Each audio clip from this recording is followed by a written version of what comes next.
Muy bien, espero que el tiempo de adoración haya sido significativo para ti.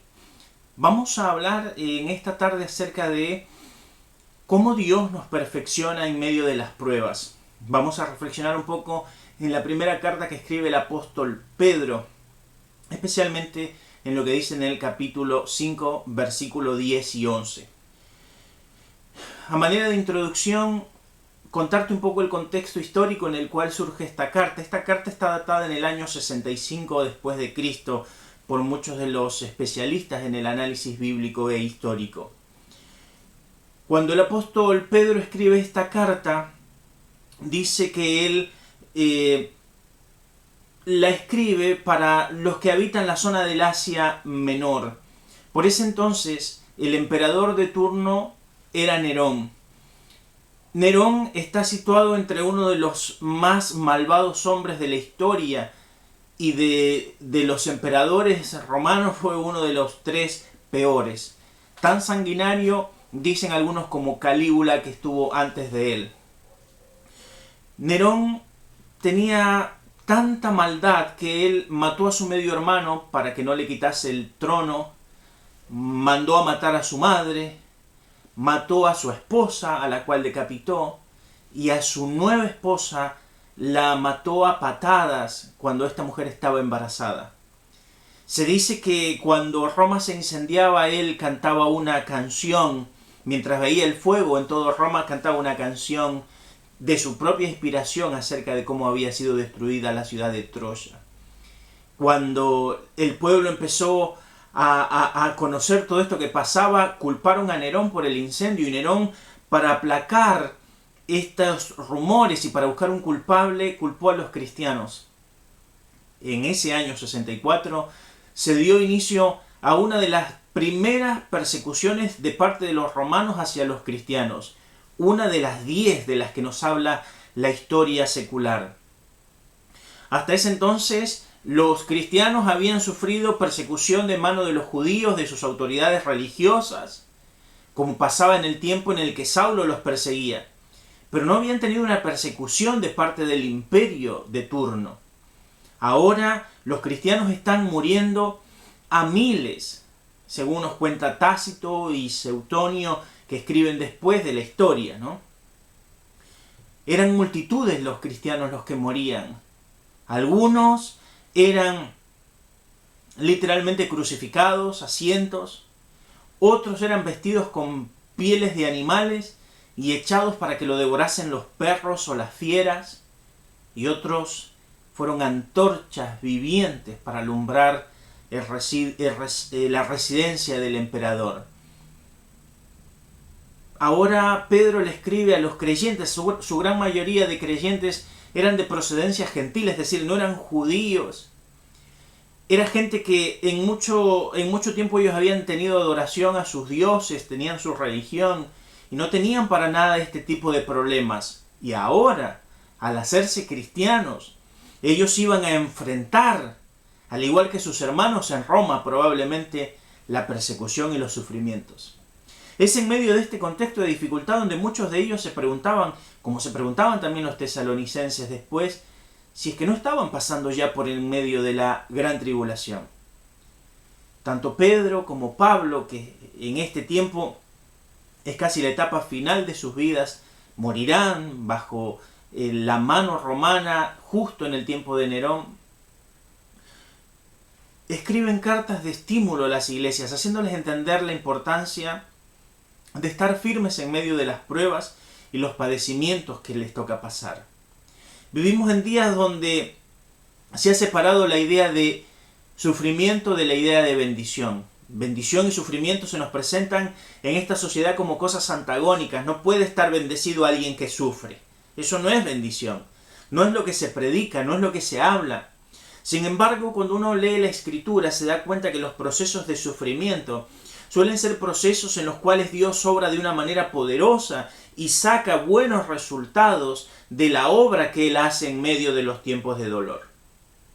Permítanme en esta tarde mostrarles algunas verdades sobre el sufrimiento y su relación con las bendiciones que Dios está produciendo en nuestra vida. La primera verdad es que Los creyentes pasamos por momentos difíciles y eso no debe ser algo anormal. Ya en esta carta que escribe Pedro en el capítulo 4, versículo 12 al 19, nos dice lo siguiente: Amados, no se sorprendan del fuego de la prueba que les ha sobrevenido. Subraya esa parte del versículo 12 del capítulo 4 de 1 Pedro. No se sorprendan del fuego, literalmente la palabra griega ahí es incendio, del incendio de la prueba que les ha sobrevenido, como si alguna cosa extraña les aconteciese.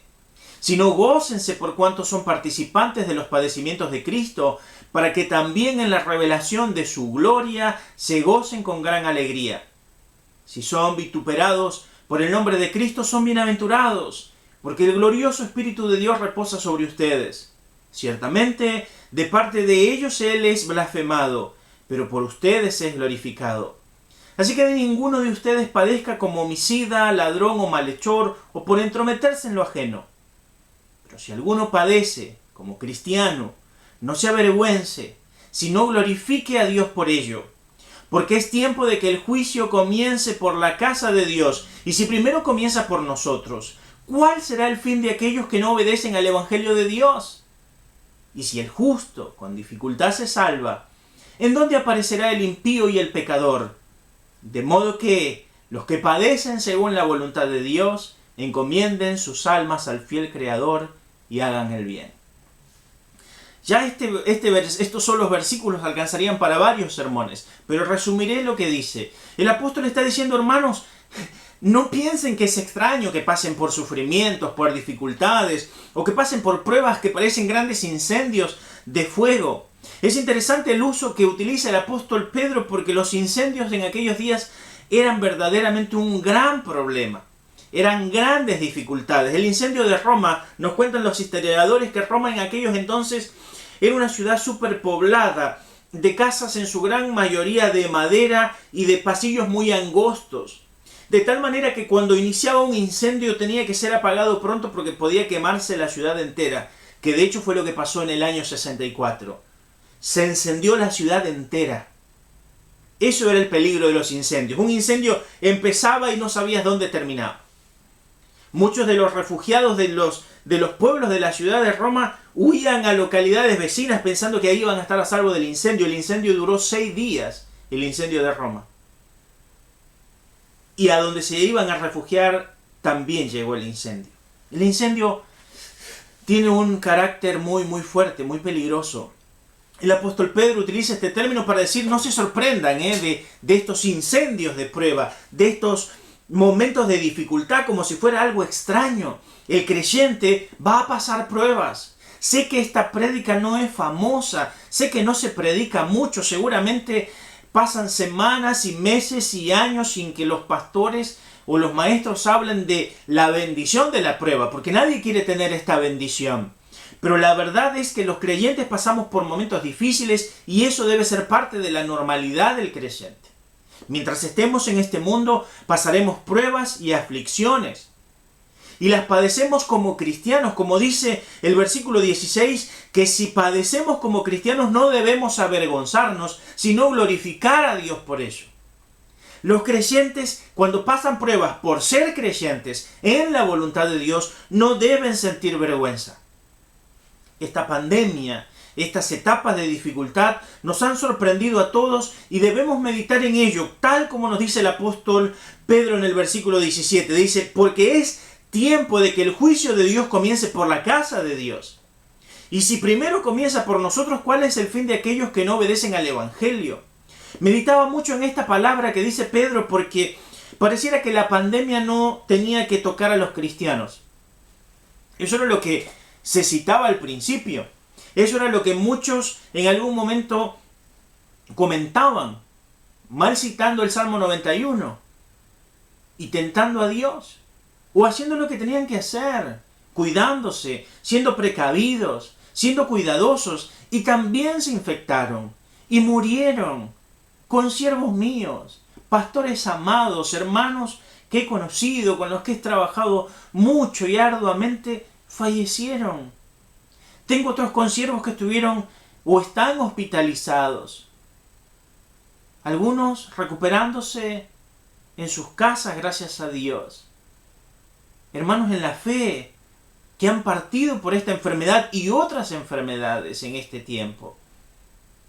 Iglesias cerradas, templos que difícilmente con sencillez se vuelvan a abrir porque tenían que alquilar un local. Iglesias que no pueden sostener a sus obreros, obreros que la pasan mal. La prueba no ha venido solamente sobre los inconversos. Esta prueba ha venido sobre todos, y quiero aquí notar el énfasis del apóstol Pedro. Pedro dice: es tiempo de que el juicio comience por casa, por la casa de Dios, es decir, este tiempo, desde después de la muerte y resurrección de Jesús, que es la etapa de la gracia, también es la etapa donde empieza el juicio, y el juicio verdadero, profundo, amplio y claro, se dará una vez que la iglesia sea quitada. Pero en medio de esos 2000 años de historia no significa que no iba a haber pruebas, dificultades o juicios. Pedro dice: el tiempo ya es de que el juicio comience por la casa. Las pruebas son parte de ese juicio. Y noten, si los creyentes pasamos esto y lo pasamos de manera sobresaliente, aunque con dificultad, Pedro dice: imagínense cómo será cuando ya no esté la iglesia, cuando el juicio se derrame literalmente sobre aquellos que no conocen a Dios.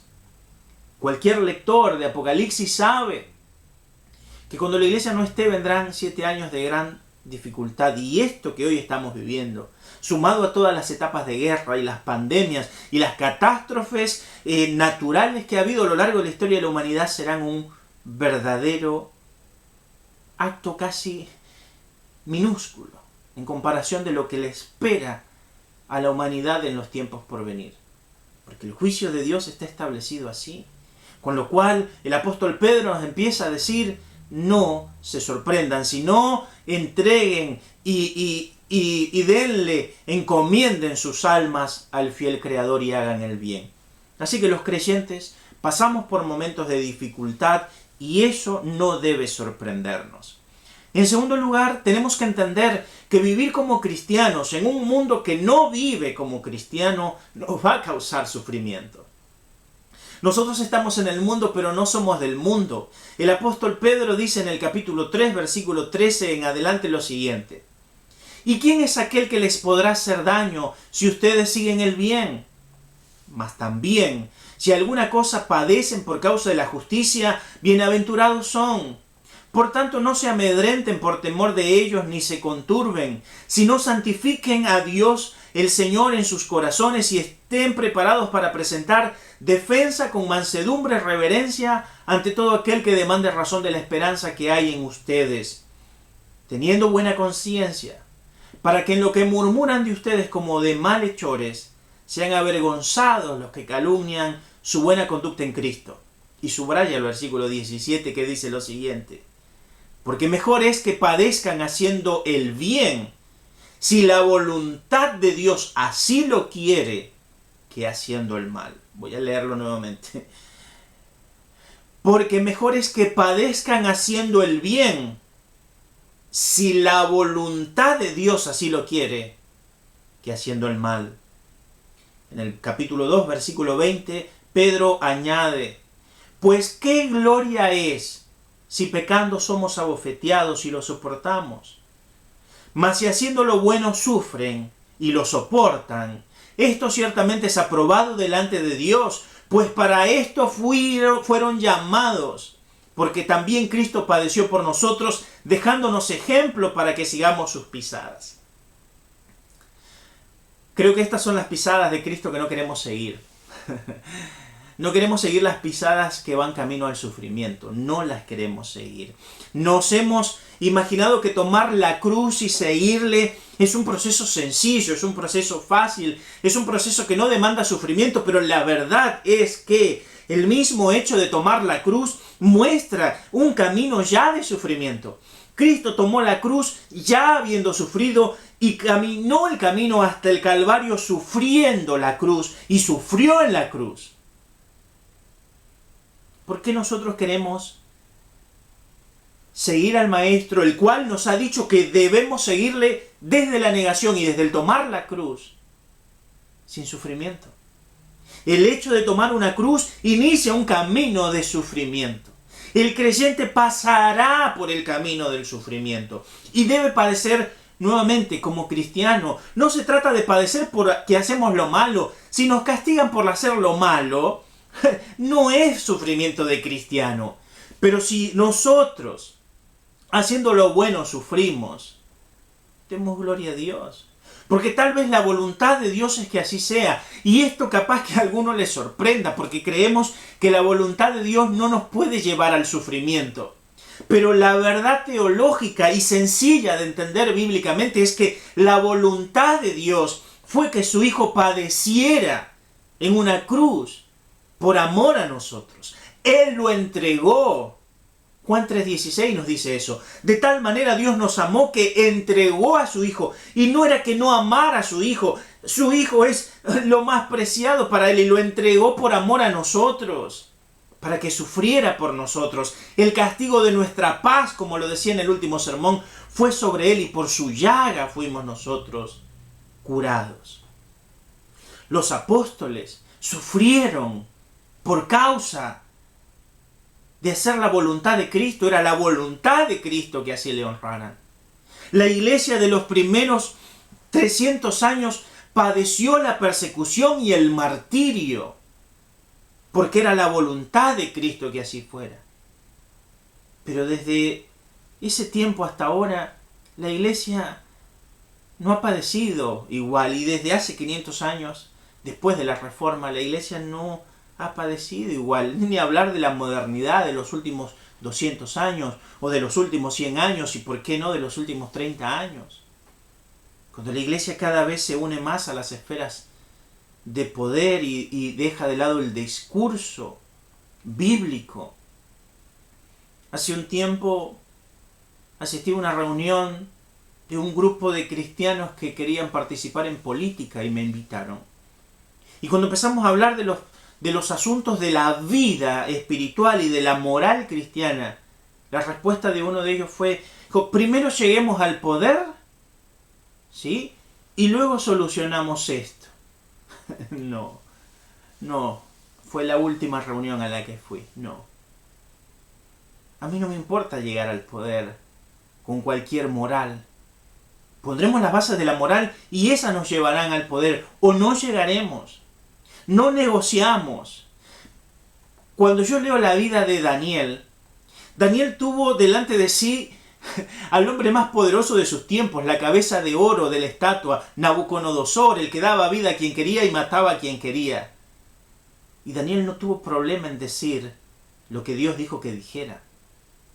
Y cuando años después su nieto, Belsasar, habiendo bebido en los vasos del tesoro de Dios, mandó llamar a Daniel, Daniel también dijo lo que tenía que decir, aunque eso ofendiera al rey. Porque no negociamos las cosas de Dios. Y si eso nos hace que nos echen en un horno de fuego o en una fosa donde los leones pueden acabar con nuestra vida, iremos, porque tenemos que entender que la voluntad de Dios a veces es que padezcamos como cristianos y debemos entender que debemos ir. Porque mientras estemos en este mundo, te lo recuerdo por si no lo has leído, tendremos aflicciones, pero no debemos preocuparnos, porque nuestro Señor ha vencido el mundo. En tercer lugar, debemos entender que las pruebas suelen revelar nuestra fe. En el capítulo 1, Pedro nos escribe en el versículo 6 al 9 lo siguiente: en el cual ustedes se alegran, aunque ahora por un poco de tiempo, si es necesario, tengan que ser afligidos en diversas pruebas, para que sometida a prueba vuestra fe, mucho más preciosa que el oro, el cual aunque perecedero se prueba con fuego, sea hallada en alabanza, gloria y honra cuando sea manifestado Jesucristo, a quien amáis sin haberle visto, en quien creyendo, aunque ahora no le vean, se alegran con gozo inefable y glorioso, obteniendo el fin de su fe, que es la salvación de sus almas. Me encanta lo que dice el Espíritu Santo por medio de Pedro. Aunque ahora por un poco de tiempo, si es necesario, tengan que ser afligidos en diversas pruebas. Este versículo los creyentes como que no lo saben de memoria, ¿no? Filipenses 4:13 está bueno, pero estos versículos son anclas de fe. Debemos entender que por ahora, si Dios considera que es necesario, vamos a ser afligidos por pruebas. La prueba, dice el apóstol Pedro, de nuestra fe va a ser similar como la del oro. Se ha dicho que nadie prueba el lodo. El lodo es lodo y listo, no hay que probarlo. Pero el oro debe ser sometido a prueba bajo fuego para demostrar su pureza. Mientras estudiaba para este sermón, revisaba la historia del emperador Nerón y se ha demostrado que Nerón no solamente era un tipo perverso, sino que era un estafador nato. Las monedas de plata, en ese entonces la moneda común y corriente era el denario de plata. Un denario de plata era eso, su peso en plata. Pero las monedas acuñadas en el tiempo de Nerón son un 80% de plata y un 20% de otro metal. La mezcla de falsificación es tan impresionante que el exterior es un exterior de un denario de plata, pero el interior es otro metal. No basta con el examen exterior, porque el examen exterior muestra que era un denario de plata. Tenía apariencia de denario de plata, tamaño de un denario de plata, peso del tamaño de un denario de plata, pero el interior demostraba que no era 100% un denario de plata. El apóstol Pedro dice, tiene que ser probada nuestra fe. La prueba no puede ser por la visión exterior, no se debe probar de manera simplemente exterior la fe, se prueba de manera íntegra, principalmente el interior se prueba por fuego. Nuestra fe una y otra vez va a ser probada en su pureza para llevarla a crecimiento.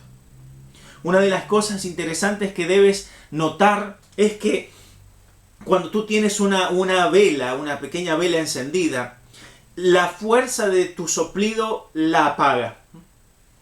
La apaga.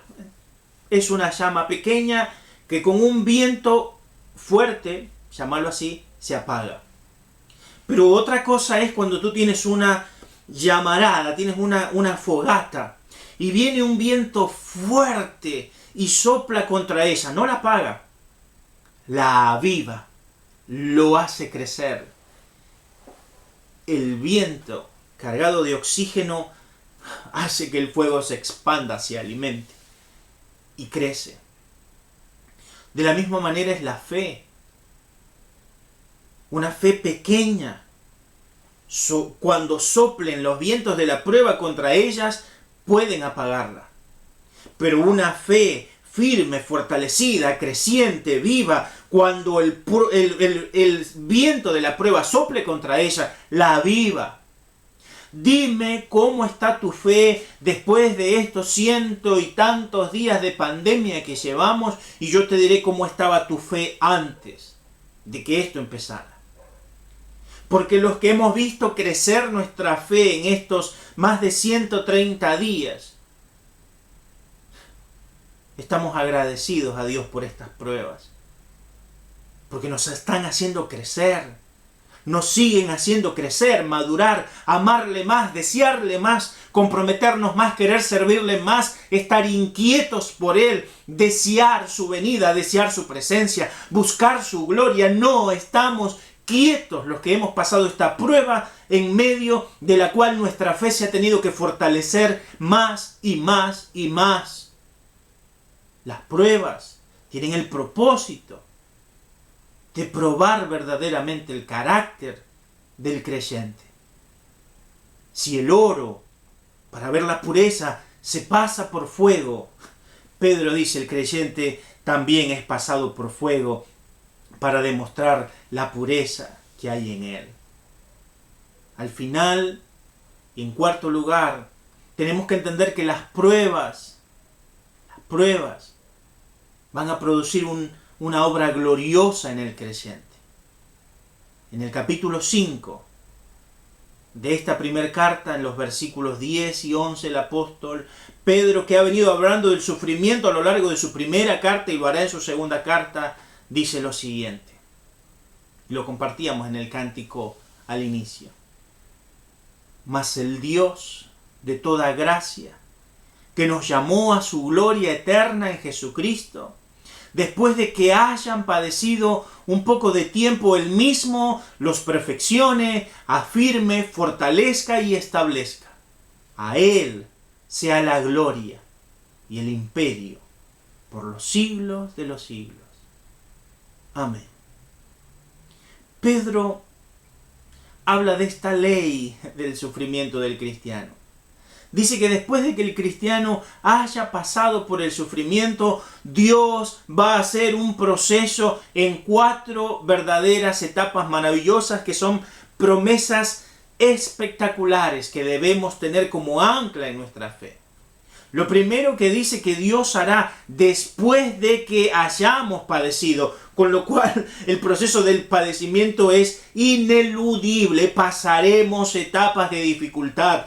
Si quieres que Dios haga estas 4 cosas, la dificultad tiene que ser primero. No le quieras esquivar a las dificultades. No te comas del verso. No compres una predicación donde esté de lado el sufrimiento cristiano, porque es una predicación vacía. Es una predicación falsa, es una predicación incompleta, es hueca. Y cuando pasas la prueba, luego te preguntas por qué Dios lo permite o dónde está Dios.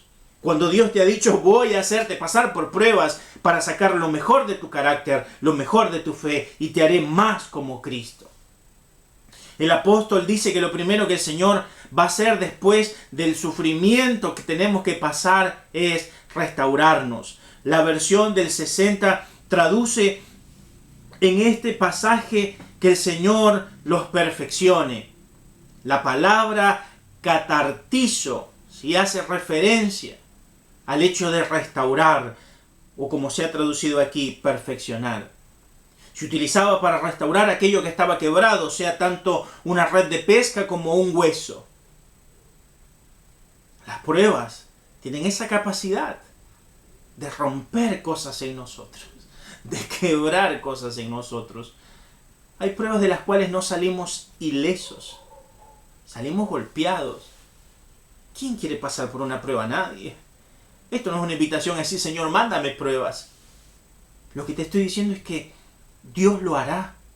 Se lo pidas o no se lo pidas. Aún si le pides que no pases por pruebas, Él no puede responder esa oración. Él te tiene que hacer pasar por las pruebas para probar tu carácter, para sacar lo mejor de ti, para hacerte más como Cristo. Él promete que después de la prueba Él mismo te restaurará, te fortalecerá, arreglará lo quebrado en ti, va a suplir lo que falta en tu vida. Escuché de un hombre que contó lo que le tocó vivir a él y a su madre. Cuando su madre perdió a su hijo, será el hermano del que está narrando la historia, se produjo un cambio en ella que la volvió la mujer más fuerte y tierna que alguien haya conocido. Era una mujer que cuando otra mujer perdía un hijo, la llevaban a ella como referencia. Y esas mujeres venían para encontrar sanidad por medio de las palabras de esta mujer. Sus ojos eran tiernos y su corazón era tierno para poder ayudar a otras. El golpe que le tocó vivir la ayudó en medio de ese proceso de restauración a ser una fuente de misericordia para otros. A veces Dios permite que pasemos pruebas para que nosotros crezcamos en su gracia, para que nosotros aprendamos a tener amor y misericordia de otros. Las pruebas a veces quiebran cosas en nosotros y está bien que las quiebren, pero todo al final será restaurado en Dios. Dios, en medio de las pruebas, promete luego restaurarnos, fortalecernos, perfeccionarnos. Lo segundo que dice el apóstol Pedro en este versículo 10 es que Él nos va a afirmar. La palabra griega que se utiliza aquí es la palabra estericen. Esto quiere decir hacer algo sólido. Hay dos materiales que son considerados como los más fuertes del mundo. Uno es el grafeno y el otro es el carbino. Son los más fuertes del mundo. Ambos superan en dureza a los diamantes. Yo creo que las pruebas tienen este acto en palabras de Pedro. Nos hacen fuertes, nos hacen firmes, inquebrantables. Una prueba nos ayuda a cimentarnos, a ir a las profundidades como el árbol que necesita extender sus raíces hacia abajo para llegar al agua. Hay un proceso que he aprendido de siembra que se llama entrenamiento de raíces. Consiste en, al momento de plantar un árbol, poner un tubo de 1,5 metros para regarlo por allí, para que el agua no quede en la superficie, sino que vaya abajo, muy abajo de las raíces, para que las raíces tengan que crecer hacia abajo y entiendan que no pueden esperar agua de la superficie, sino buscarla en la profundidad. Entrenamiento de raíces. Los árboles crecen más, son más fuertes, porque sus raíces son más profundas. Son más profundas, ¿por qué? Porque no reciben agua de la superficie, reciben agua profunda. Necesitamos dejar que el Señor nos entrene, no quedándonos en lo superficial de la vida cristiana, sino yendo a las profundidades, yendo cada vez más y más hacia la roca que es Cristo. Necesitamos permitir que por medio de las pruebas el Señor nos afirme. Lo tercero que dice el apóstol Pedro es que el Señor promete fortalecernos. La palabra que se utiliza aquí es la palabra estenum y quiere decir llenar de fuerza. Aquí se usa en el sentido de lo que verdaderamente pasa en el campo de batalla. Tenemos que entender que una vida sin esfuerzo y sin disciplina es una vida blanda. Hay mucha blandura en estos días en medio de esta sociedad. El esfuerzo no es bien visto. El esfuerzo no se valora. Lo fácil sí. El esfuerzo no. Y en el cristianismo es igual. Nadie se quiere esforzar. ¿Quién se quiere esforzar en el cristianismo? ¿Quién quiere orar largas horas? ¿Quién quiere congregarse toda la semana? ¿Quién quiere servir al Señor con sus bienes? ¿Quién quiere servir al Señor? ¿Quién? ¿Quién se quiere cansar? ¿Quién quiere estar fatigado de tanto servir al Señor? De sentir que no tienes más fuerzas por estar sirviendo al Señor. ¿Quién? No, eso no se hace. Lo frágil es lo común. El apóstol Pedro dice que el Señor va a llenarnos de fuerza por medio de las pruebas. Así como ciertos metales se vuelven más fuertes después de haber sido pasados por el fuego, el Señor, por medio de la prueba, nos fortalece. Por medio del dolor y de la aflicción, incluso de la desilusión, nos hace fuertes. Cuando no tienes quien te ayude, te vuelves hábil para salir adelante. Cuando todo está en tu contra, te vuelves hábil para sobrevivir. Las pruebas a veces nos hacen pasar momentos de dificultad, donde el Señor permite que veamos cómo Él nos hace más fuertes. Es su promesa. Él nos fortalecerá. Por último, por medio del sufrimiento, el apóstol nos hace notar que el Señor va a hacernos cada vez más estables. La palabra griega temelín quiere decir aquí echar cimiento. Echar cimiento. Repito, la aflicción y el sufrimiento nos hacen ahondar hacia ese punto donde las cosas son inconmovibles, donde ese punto donde las cosas son verdaderamente fuertes. Es impresionante porque en los procesos de construcción de las grandes torres no se pone cualquier cimiento, se ponen bases sólidas, pero donde va a ir el piso se clavan estacas de hierro, columnas subterráneas. Literalmente es todo un bloque de solidez.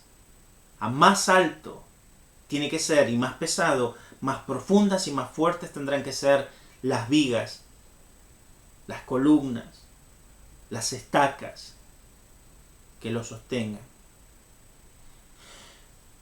Debo terminar. El sufrimiento es algo no deseado, pero el sufrimiento tiene un propósito.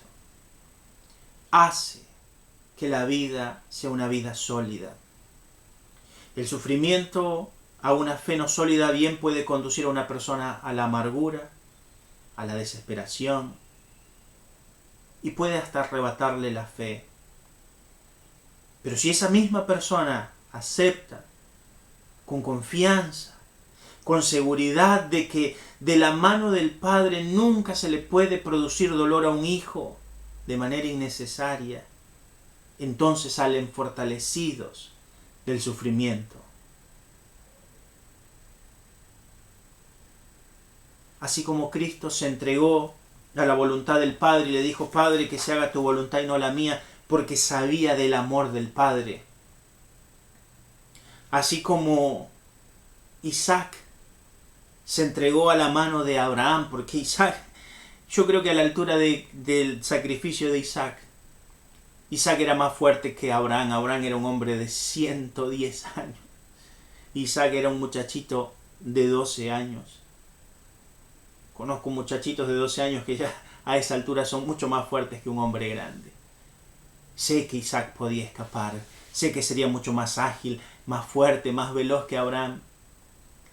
Pero cuando Abraham le dijo: hijo, te tengo que sacrificar, confío que Dios te va a levantar de entre los muertos, como nos revela la Escritura. Isaac se entregó porque sabía que su padre le amaba, porque sabía que de la mano de su padre no podía provenir nada malo, nada que le pudiera dañar, que él podía también confiar en su padre. Querido hermano, hermana, de la mano del Padre jamás pasará sufrimiento a tu vida con el propósito de que tú sufras sin sentido. Él permite el sufrimiento en nuestra vida para sacar algo bueno de ese sufrimiento. Que cuando el sufrimiento llegue a tu vida tú no te frustres o pierdas la fe. Confía en que los brazos amorosos del Padre te están sosteniendo. Confía en que los brazos amorosos del Padre están allí para ti. Del sufrimiento saldrás fortalecido. Mi oración es que Dios te ayude y te bendiga en medio de esta etapa de sufrimiento que puedas estar pasando. Que Dios te bendiga. Gracias por habernos acompañado. Te invito a una nueva reunión el día domingo y el día sábado para compartir más palabras.